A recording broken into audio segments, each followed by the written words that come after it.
Allez, bonjour à tous, j'espère que vous allez bien aujourd'hui. Revue de marché, on parlera de Bitcoin dans un premier temps, on verra Ether avec des altcoins également qui baissent, on verra 3 altcoins qu'on m'a demandé d'analyser, on parlera de Kaspa, XDC et Hyperliquid et on parlera également du marché US. Alors attention, demain, énormément de volatilité, je pense, qui nous attend, on a pas mal d'annonces économiques, d'accord? Donc on va faire le point, on commence à 14h30 avec le corps PCE, donc ça joue un rôle très important pour la Fed qui, en fonction des chiffres, pourra ajuster sa politique monétaire. Je vous rappelle, le PCE, c'est les dépenses personnelles de consommation, ça compte pour 2/3 du PIB, et on est toujours dans cet objectif de se rapprocher des 2% au niveau de l'inflation. Si on a une baisse de l'inflation, la Fed peut plus facilement baisser ses taux afin de relancer l'économie. Par contre, si l'inflation regrimpe, si on n'a pas une baisse en tout cas qui est conforme aux attentes, c'est pas bon automatiquement pour les marchés. La Fed ralentira sa baisse des taux, et des taux qui mettent du temps à baisser, c'est pas également bon pour les assets à risque. Donc ça, c'est demain 14h30 le PCE. Ensuite, on a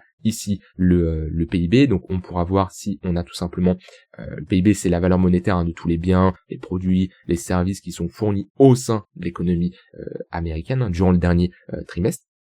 On a 3 publications, toujours une publication avancée, une publication préliminaire et une publication qui est finale, donc 30 jours, 60 jours et 85-90 jours environ. Et ce qu'il faut voir, c'est est-ce que on a tout simplement ici une croissance de l'économie, est-ce que l'économie fonctionne bien ou pas? Parce qu'attention, si l'économie fonctionne trop bien, au final le marché se porte bien, pourquoi baisser les taux? Voilà, c'est la question qu'on peut se poser. Donc pareil, est-ce que ça va être au-dessus ou en dessous des attentes? Tout ça, on verra bien. Et on aura les PMI. PMI, c'est quand même moins important que le PCE et le PIB, mais quand même, en fonction des chiffres, il faudra surveiller tout ça. C'est l'indice des directeurs d'achat. En gros, c'est un indicateur composite de l'activité. On envoie à des directeurs d'achat environ une fois par mois afin de voir comment se porte le secteur. Donc, si on est supérieur à 50, c'est qu'on a un secteur en expansion. Et si on a on a des chiffres inférieurs à 50, c'est qu'on a un secteur en contraction. Donc là, demain, on s'attend en tout cas à avoir un secteur en expansion, mais il faudra bien sûr voir est-ce qu'on est en dessous ou au-dessus des attentes. C'est ça le plus important. Alors ici sur BTC, et on est toujours au niveau de notre bad range ici, les 66 000 $. On est sur un niveau de support, une bonne zone ici pour prendre des longues, mais pour le moment on n'a pas de réaction acheteur, même si on a un affaiblissement du momentum. Moi ce que je regarde ici, c'est la hausse de l'open interest, c'est-à-dire qu'on a un marché qui est baissier ici et un open interest qui augmente. Qu'est-ce que ça veut dire? Ça veut tout simplement dire que on a une confirmation comme quoi que cette baisse elle est soutenue par les vendeurs, et en plus les acheteurs qui rentrent en position, parce que l'open interest c'est la somme des positions en cours longues comme short, ça crée tout simplement de la liquidité au sud, ce qui peut provoquer une baisse plus importante. Donc, pour le moment, je vois pas de gros signal d'achat. Faudrait avoir une inversion de notre dynamique et potentiellement ici une baisse de l'open interest qui nous montre que, alors pas au niveau de la montée, mais au moment de la phase de latéralisation, une baisse de l'open interest qui nous montre qu'il n'y a pas de soutien au niveau des shorts, parce qu'à chaque fois, chaque mouvement baissier, on voit bien, il est accompagné à ce niveau-là d'une hausse de l'open interest. Donc là, si on a un nouveau mouvement baissier, avoir un open interest qui baisse, ça serait pas mal. Ça peut être des clôtures de position de short, ça peut être des liquidations, mais au moins nous montrer que les shorts ne soutiennent plus le mouvement. Et après, inverser notre dynamique et avoir bien sûr une reprise haussière avec une hausse de l'open interest, mais uniquement quand la tendance sera haussière. L'open interest qui monte, il soutient toujours la tendance qui est en cours. Ici, la tendance est baissière, donc l'open interest soutient cette tendance qui est baissière. Voilà en tout cas pour l'order flow. Donc Bitcoin, ce qui nous manque là, c'est un signal d'achat tout simplement, parce que là on a toujours des moyennes mobiles orientés à la baisse. On le voit bien, un 15 minutes sous le 1 heure, un 3 minutes sous le 15 minutes. Donc des moyennes mobiles ici orientées à la baisse. On revient chercher notre value area low.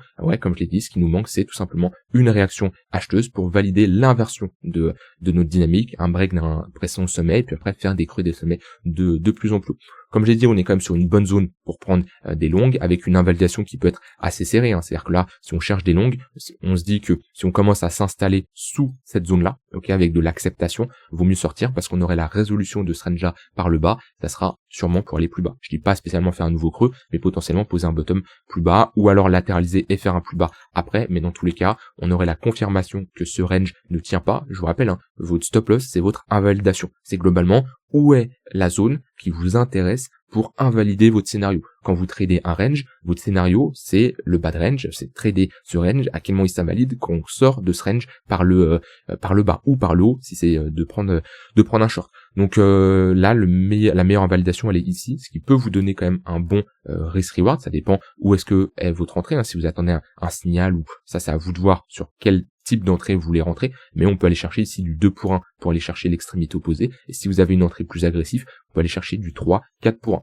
Alors c'est pas pour ça que ce setup va s'enclencher, hein, pas du tout, c'est pas parce que, qui va marcher, c'est pas parce que je place ici un risk reward que c'est sûr à 100% que le trade va fonctionner, et attention à ceux qui se disent, ah bah j'ai un gros risk reward, je prends du 25 pour 1, c'est le meilleur trade de l'année. Non, un risk reward seul ne veut rien dire. Le risk reward doit toujours être mis en lien avec un taux de réussite. C'est pas parce que vous prenez des gros risk reward que votre setup va fonctionner. Ça veut rien dire. Par contre, oui, plus vous allez avoir un risk reward important, le risk reward c'est combien vous risquez pour combien vous gagnez. Vous voyez là, hop, j'ai un risk reward je crois de 3 pour 1, ce qui veut dire que si je prends l'écart entre mon entrée et mon stop loss, ça si je le reporte 3 fois, à ce niveau-là, j'ai tout simplement, hop, bon, alors je sais plus où je l'ai pris, mais bref, j'ai tout simplement 3 fois mon risque. Donc si je risque 100 $, c'est-à-dire si j'enclenche mon stop loss et je perds 100 $, c'est de l'autre côté pour gagner 300 $. Mais ça, si vous n'avez pas un taux de réussite qui est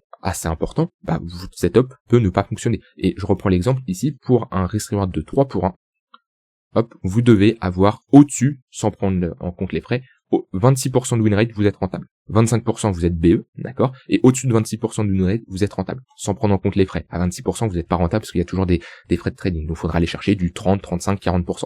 Mais en tout cas, voilà, ça peut vous montrer que en ayant plus souvent tort que raison, vous pouvez être rentable. Maintenant, attention à ne pas se focaliser uniquement sur le risk reward. Le risk reward sans le taux de réussite, sans le win rate moyen de votre stratégie, ne veut absolument rien dire. Donc voilà, en tout cas, ce qui nous manque pour moi, c'est une réaction acheteuse. On voit quand même que on a ici en H4 des mèches plutôt basses, ce qui nous montre que on a un réveil acheteur. Maintenant attention, pareil, c'est pas parce qu'on a des mèches plutôt basses que c'est sûr à 100% que le bottom est là, faut all-in. On voit bien ici, on avait des mèches basses, pourtant on a fait à nouveau un plus bas. Comme j'ai dit, on est plutôt quand même dans une zone où je vais plutôt chercher des longues que des shorts, mais ça manque de réveil acheteur, ça manque de momentum et de reprise, et surtout avec les annonces qui arrivent demain, attention si vous avez des trades en cours, ça peut créer pas mal de volatilité en fonction des chiffres. Alors, très peu probable qu'on ait une bougie comme ça d'un coup là, plus 10% ou un moins 10% sur du court terme avec ce genre d'annonce. On n'est pas non plus sur un discours de Powell ou une annonce qui sort de nulle part, type une guerre ou quelque chose qui était pas du tout prévu. Là, il y a quand même un pricing qui est déjà fait en fonction des annonces. Si on est au-dessus ou en dessous des attentes, bien sûr, il peut y avoir un repricing, mais voilà, ça sera proportionnel en fonction de l'écart qu'il y aura entre l'annonce et ce qui est attendu. Mais le marché est très peu probable qu'il s'envole de 15% dans un sens ou dans un autre. Non, on n'est pas sur quelque chose de majeur comme un crack de FTX, comme l'annonce Covid, etc. Où là, c'est quelque chose que le marché ne price pas. C'est là où il y a le plus de volatilité, c'est quand le marché n'a pas pricé un événement. Quand il est déjà un peu pricé, bien sûr qu'il peut y avoir de la volatilité s'il y a un repricing qui doit être fait, mais pas aussi important qu'une annonce qui tombe de nulle part, qui n'a jamais été pricée. Voilà en tout cas sur BTC, puis si on doit aller plus bas, bah vous avez moi mon plan sur du long terme, c'est la prochaine zone ici intéressante globalement, les 50 000 $. Est-ce qu'on va y aller, est-ce qu'on va poser un bottom ici? J'en ai aucune idée. Ce qui est sûr, c'est pour le moment, on reste dans une trend qui est baissière et on a plus de chances d'aller chercher ce niveau-là que la TH pour le moment, parce qu'on est dans une dynamique baissière. Si on commence à faire ici une structure d'inversement de notre dynamique, des creux et des sommets de plus en plus haut, là je vous dirais oui, là on a plus de chances d'aller chercher la TH que ce niveau-là. Pour le moment, on raisonne toujours par scénario, par biais. Est-ce que j'ai un biais bullish, bearish? Là, vous connaissez mon biais depuis un moment, il est bearish et il n'y a rien qui me montre actuellement en weekly que mon biais doit changer. Peut-être quand il y aura une structure en doublé, oui, actuellement, ce n'est absolument pas le cas. Alors, voilà pour Bitcoin. Au niveau d'Ether, je me mets ici sur du plus court terme. On est où? On est globalement dans un range. Toujours, c'est similaire un peu à BTC. La différence, c'est que moi, sur Ether, j'ai du mal à me projeter d'en acheter pour le moment. D'accord? Parce que si Bitcoin retrace, Ether peut aller bien plus bas et aller chercher les 1500, 1600, 1600 $. Donc, pour le moment, c'est pas le cas. Ok, on n'a pas encore fait un nouveau plus bas sur ce range-là. Mais globalement, moi, c'est ce que j'attendrais. C'est ce que j'attendrais, c'est d'avoir au moins une structure en W pour me positionner sur Ether. parce que il a pas fait d'ATH. On voit qu'il est beaucoup plus bas que Bitcoin, il prend plus cher que Bitcoin, on le voit au niveau de la charte ici ETH BTC depuis qu'on a perdu ce niveau-là. Donc personnellement, je préfère être prudent sur Ether, surtout je reste quand même exposé, il me reste en portefeuille. Donc voilà, j'attends. Sur Ether, je vous dirai si je rentre en position ou pas. De base, j'avais dit que je rentrais vers les $2200, même les 2008, mais j'ai bien fait de décaler parce que j'avais aucune conviction au vu de comment le marché évolue. Ça, je vous l'avais dit qu'on était dans cette zone-là. Je vous ai dit, si Ether doit retracer, c'est ces zones-là qui m'intéressent. Mais au vu comment on y a été, au vu du contexte, j'ai préféré ne pas rentrer en position. Et en tout cas, le marché me montre que pour le moment, j'ai bien fait. Maintenant, où est-ce qu'on se situe? C'est exactement pareil que sur le BTC. On est sur une extrémité basse, une bonne zone pour chercher des longues. Et bien sûr, si on commence à s'installer sous ce niveau-là, si on commence à avoir une clôture 4 heures daily en dessous avec de l'acceptation, on peut clôturer légèrement en dessous et repartir en V-bottom et avoir ce type de pattern. C'est une possibilité. Maintenant, si on n'a pas ça et on a plutôt, ça c'est une déviation réintégration, donc c'est plutôt bullish. Si par contre on a ça, on rejette et on fait à nouveau un plus bas, là c'est vraiment que c'est moche, qu'on a la confirmation que ce range casse à la baisse. Plutôt également une zone, on va prendre des longues, mais pareil, ça manque de réaction acheteuse. Pour le moment, on est dans une tendance qui est plutôt baissière. On voit bien qu'on avait ici formé un range, qu'on est sorti par le bas, on est sorti en dessous de la value à low et on a un 3 minutes sous le 15 minutes. Donc pour le moment sur Ether, on est plutôt baissier. Donc je patienterai également et surtout si je commence à m'exposer sur Ether, j'aimerais bien que la paire ETH BTC regagne ici un peu de jus, un peu de peps, parce que on a eu un bottom qui a été posé, sauf que on a restructuré derrière ici un M-top, structure de retournement. On a notre ligne de coup qui est ici. Ce qui nous manque ici, c'est une réaction acheteuse, quelque chose qui nous montrerait tout simplement que Ether est prêt à surperformer le BTC et potentiellement valider un W comme on a fait ici, un autre ici, dans une plus grosse structure. Si on a ça, oui, ça serait plutôt pas mal pour la suite. Maintenant, pour le moment, c'est pas spécialement le cas. Et ça sera un signal bullish pour me dire, ok, je suis prêt à réaugmenter beaucoup plus mon exposition en Ether par rapport au BTC. Au niveau du marché US, on va faire assez rapide, parce que moi, je vous l'ai dit, mon plan reste le même. J'attends une sortie de cette phase de latéralisation pour commencer à réfléchir différemment, pour commencer à me dire, ok, peut-être qu'on va bottom plus rapidement sur les cryptos ou pas, ou au contraire, si sur les cryptos, on va enfoncer. Parce que là, on est sur des niveaux hauts, et ce qui me manque, moi, c'est une résolution de ce range pour soit de la continuation de tendance, ou alors pour poser un top de marché. Donc c'est globalement ce que j'attendrai moi de mon côté ici pour vraiment avoir une vraie confirmation. SP500, Nasdaq, globalement pareil ici sur le Nasdaq. Si j'ai une sortie de ce range par le bas, j'aurai également une confirmation plus intéressante pour me dire que les cryptos vont potentiellement encore plus corriger. Si par contre je fais un nouvel ATH, là ça serait plutôt bullish et les cryptos pourraient potentiellement bottom. On a quand même un indice du dollar ici qui a fait une déviation réintégration de ce range là. Donc voilà, attention, je vous rappelle, on peut être ici dans quelque chose de très similaire à 2016.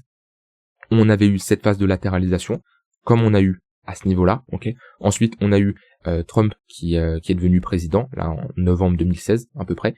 On est sorti par le haut, ensuite on a fait déviation, réintégration, extrémité opposée, comme ici, Trump qui passe président dans cette zone-là, déviation, réintégration, extrémité opposée, puis après on a posé un bottom. Alors, on a refait un plus bas pour poser un bottom. Je dis pas que ça va faire exactement pareil, on peut poser un bottom ici, mais en tout cas on a peut-être ici quelque chose de cyclique qui est en train de se répéter. Alors, au niveau des altcoins, on a des altcoins qui corrigent plus que d'autres, vous m'avez demandé d'en analyser certaines. Je commence ici par Hyperliquid, qui m'est beaucoup demandé, je sais que c'est une crypto que vous aimez bien. Alors, est-ce que c'est parce que j'en parle souvent, est-ce que c'est parce que j'en ai dans mon portefeuille, peut-être, ok, sûrement. Après, je sais qu'il y a une bonne hype, c'est le cas de le dire, sur Hyperliquid au vu de sa résistance actuelle. Moi, je suis pas acheteur actuellement. Mes dernières opérations où je les avais partagées en toute transparence, j'étais acheteur dans toute cette zone-là. Dans cette zone-là, là, 27, 26, 25, jusqu'à $20. J'ai eu tous mes ordres en mode épuisette qui sont exécutés sur Ether, et j'ai TP 60% à $34 ici. Alors, comme je dis, j'étais 100% transparent avec vous, il y avait tout, je vous l'ai dit le jour même, on était à $33 quand je vous ai annoncé ça, on avait légèrement baissé, mais rien de grave. J'ai toujours, sur toutes mes positions sur Hyperliquid, de toute façon, vous pouvez tout retracer, j'ai tout partagé limite publiquement. C'est pas là pour vous dire conseiller en investissement, vous devez faire comme moi. Non, mais en tout cas, voilà, je partage toujours mes plans, mes scénarios. J'en avais accumulé dans toute cette zone-là avec un prix moyen d'achat à $13. J'ai vendu une grosse partie sur la montée ici. J'en avais racheter à nouveau ici. Pendant la baisse du 10 octobre, j'en ai racheté pour en revendre à ce niveau-là. J'avais fait un gros gain sur cette opération. Là, comme je l'ai dit, j'ai été racheteur. Maintenant, j'ai TP 60%, il me reste 40% et je patiente. Je ne veux pas trop me précipiter. Au vu, comme j'ai dit, de BTC et Ether. On a ici un pump qui a été sûrement réalisé parce que on a Coinbase qui va lister Hyperliquid. En tout cas, c'est dans sa roadmap, c'est ce qui est prévu là. Donc voilà, pour moi, si je dézoome comme ça, on est en weekly, on a retest ce niveau-là, on n'a pas de bottom qui est validé. Là, on a une structure de distribution, que là, on a un rebond en V-bottom. Souvent, ces rebonds en V-bottom sont amenés à être retestés, donc on peut très bien revenir chercher $25 pour poser un plus gros bottom. J'ai du cash, si on fait un nouveau plus bas, j'aurais de quoi rentrer en position sur des niveaux plus bas qui seraient intéressants, parce que là, on est quand même revenu chercher notre zone de rechargement, mais si on revient chercher 0,186, c'est également une bonne zone, donc je garde du cash au cas où on va plus bas, et je suis pas contre à me repositionner si on va chercher les $24, 25, avec un signal intéressant. Maintenant, le problème c'est que les $25, il est quand même assez proche, au vu de la structure qu'on a ici, si on casse à la baisse, on a quand même un bon M-top qui serait validé, sorti de ce range par le bas, les $25, on aurait de très fortes chances d'aller les chercher, donc j'attendrai quand même qu'on ait une structure dans cette zone-là. Pour moi, c'est les seules opérations que je vais surveiller sur Hyperliquid. Je veux pas non plus être all-in et je veux pas avoir l'exposition sur Hyperliquid que j'ai eu à ce niveau-là. Là, j'avais une très forte exposition, grosse conviction, Bitcoin n'avait pas top de marché, c'est pas pareil. Là, j'ai un risque qui est quand même plus faible quand je m'expose sur Hype. Maintenant, on est également dans un range, c'est similaire à Bitcoin Ether, c'est une phase de latéralisation. On est sur un niveau de support, on est sur une bonne zone pour prendre des longues, pareil avec une invalidation assez serrée. On peut se dire, voilà, je rentre à ce niveau-là, c'est pas un conseil en investissement, mais je vous partage des plans, des scénarios qui sont tout à fait envisageables, et c'est de se dire, ok, sur cette extrémité basse, je cherche un long, et si je commence à avoir de la clôture H4 daily sous ce plus bas, et moi j'aurai une sortie de cette phase de latéralisation et j'aurai de grandes chances d'aller chercher ici l'extrémité opposée, ou au moins le milieu de range. Milieu de range, un niveau assez important, on le voit bien ici, hop, c'est un niveau qui a fait office de résistance, de support, de résistance, etc.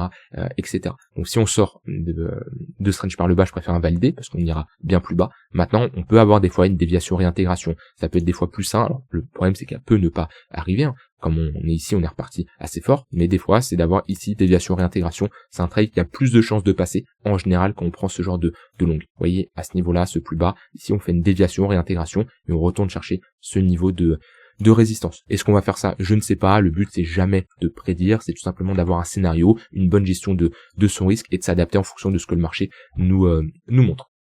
Ensuite, j'ai une analyse de Kaspa. Hop. Alors, je me mets en weekly. Et Cas, c'est vraiment moche. Je me rappelle, j'en parlais encore, au final, on est revenu chercher des zones que je parlais en 2024. Et je me rappelle, quand je faisais des vidéos sur Kaspa, je disais oui, c'est trop haut, attendez au moins 0,786, 0,186, c'est une bonne zone. Je me faisais insulter, limite, on me disait non, n'importe quoi. C'est comme Tao, c'est comme plein de cryptos comme ça, où je vous ai souvent dit, attendez qu'on est trop haut, qu'on retrace, qu'on retourne chercher des niveaux intéressants. Les gens sont impatients, les gens se disent, en fait, quand on est ici, les gens ils se disent, waouh, Kaspa, ça a fait un x8, ils regardent comme ça, ils font, attends, ils me parlent de quelle zone? Moins 75%, impossible. On voit que sur le long terme, c'est tout à fait possible. À ce qui paraît, Kaspa, c'était l'alcool qui allait remplacer le Bitcoin. C'était un Bitcoin amélioré. Bon, voilà, je cherche encore ce Bitcoin amélioré. Il n'existe pas et il n'existera jamais. Ok, ça a été la première crypto. Bitcoin restera le leader. C'est comme ça. Maintenant, où est-ce qu'on est sur Kaspa? On est très bas et on n'est pas actuellement dans un contexte où j'ai envie de me positionner. Pourquoi? Parce que la charte elle est moche. On est dans une tendance baissière. On fait ici des creux, des sommets de plus en plus bas. On est sous le 4 heures, sous le daily, sous le 3 jours. Voilà, on est clairement dans un contexte baissier. Et il n'y a rien qui nous donne envie de nous positionner quand on est comme ça sur une charte qui est baissière. Alors oui, ça se trouve on a posé le bottom ici, mais personnellement je préfère attendre d'avoir une confirmation que ce bottom soit validé, avec ici une structure en W, quelque chose comme ça, où là oui j'aurai une meilleure confirmation, et on aurait de grandes chances de rentrer dans un retracement, pas aussi gros que ce que je viens de dessiner, mais potentiellement on a une structure en W, et bien déjà on peut revenir chercher, pourquoi pas, allez, 0,382 de Fibo de ce mouvement-là. Ou si on veut être un peu plus prudent, 0,382 de ce mouvement-là. Ce qui nous donne déjà peut-être un x2. C'est une possibilité. Donc, Kaspa, là, il n'y a rien à faire. De toute façon, ça, comme beaucoup d'altcoins, c'est des altcoins où moi, j'ai pas envie de me positionner à l'instant T. Il pourrait y avoir un nouveau narratif, quelque chose. Alors attention, hein, des narratifs sur ce type de projet qui reviennent une seconde fois, c'est quand même assez rare. Là, il y a eu une hype, il y a eu la communauté qui a poussé, voilà, et ça a bien fait de la performance. Mais je sais pas si Caspa, je pense pas qu'on fera un nouvel attache. Au vu du projet, j'ai pas trop de conviction là-dessus. Maintenant, rien n'empêche de jouer un rebond au cas où on a une structure en W. Après, si vous êtes bloqué, je pense qu'il y en a qui écoutent cette vidéo, qui sont rentrés dans cette zone-là. C'est un peu mort, j'ai envie de dire. Le but, c'est pas de trouver le coup du siècle à vous dire oui, je vais acheter plus, ou je vais vendre, ou je vais faire un moyen-âge à la baisse, alors qu'on peut aller encore plus bas. Le but, c'est de vous dire ok, pourquoi vous êtes rentré là? Est-ce que c'était une entrée logique? Et quand on dit une entrée logique, c'est pas parce que le prix est plus bas que votre entrée est mauvaise. On ne justifie jamais une décision par un résultat. On justifie une décision par, entre-temps, comment vous avez évolué, les connaissances, est-ce que vous avez respecté votre plan, etc. C'est-à-dire que Caspa, admettons, peut faire très bien ça, ok? Si vous êtes rentré ici sur l'ATH, et qu'on est là, vous allez vous dire, waouh, j'ai fait la meilleure opération. Non, ok, votre décision elle est mauvaise, vous rentrez au pire moment, d'accord? Mais pourtant vous êtes en positif. Donc ne justifiez pas votre décision par un résultat. Par contre, jugez-la sur est-ce que c'est approprié, soit un investisseur professionnel se positionne sur des niveaux aussi hauts. Absolument pas. Il attend un retournement dans des zones plus intéressantes. Donc voilà, pour moi, rien à faire ici sur Caspa, à part patienter qu'une pattern se dessine. Ensuite, IXDC USD, tac. Alors, ok, j'ai pas mal d'historique là-dessus. Bon, déjà, c'est des charts, quand j'ai autant d'historique, j'ai du mal, parce qu'on voit qu'on fait un ATH en 2021, on n'en refait pas un autre en 2025, ok. Donc, beaucoup d'altcoins qui se sont fait rusher dans leur zone de rechargement de short, en général, c'est pour casser leur plus bas, et faire un plus bas historique. Alors, est-ce que là, on va poser un bottom ici? Pour le moment, on a une forte pression vendeuse. Ça fait un long moment, là, tout 2026 2025 a été baissier. Certes, on retourne chercher des bons points d'entrée, des zones de localisation intéressantes, mais il n'y a rien qui est validé, il n'y a aucune structure de bottom pour le moment. Donc, ouais, je préférerais patienter. Pour moi, on n'est pas ici dans un contexte où c'est intéressant de se positionner. La pression est baissière, les moyennes mobiles sont orientés à la baisse, on a des moyennes mobiles ici qui sont orientées à la baisse, donc personnellement je patienterai ici pour valider un potentiel bottom et me positionner. Là c'est pas intéressant, c'est-à-dire que on peut être très bien là actuellement, on peut être très bien ici et faire à nouveau des plus bas. On a peut-être une petite phase de consolidation, mais rien qui nous montre que on a validé un bottom. Vous voyez, ça c'est des bottoms qui se valident, ça c'en est un. Avec cette structure en W, là on en a un plus gros, etc. Là pour le moment, non, du tout. Donc patientez, pareil, beaucoup d'altcoins ont la même charte, de toute façon, on retourne chercher des niveaux de support long terme, mais ça manque de réaction acheteuse. Pour le moment, on a toujours des moyennes mobiles orientées à la baisse. Donc voilà, faut patienter. J'ai dit ce que j'avais envie de dire, je vous rappelle, vous avez un concours qui est en cours sur le Discord, pour ceux qui veulent en profiter, vous avez juste à cliquer sur le premier lien en description. Je vous souhaite une très bonne soirée et je vous dis à demain pour une prochaine vidéo. Bye bye.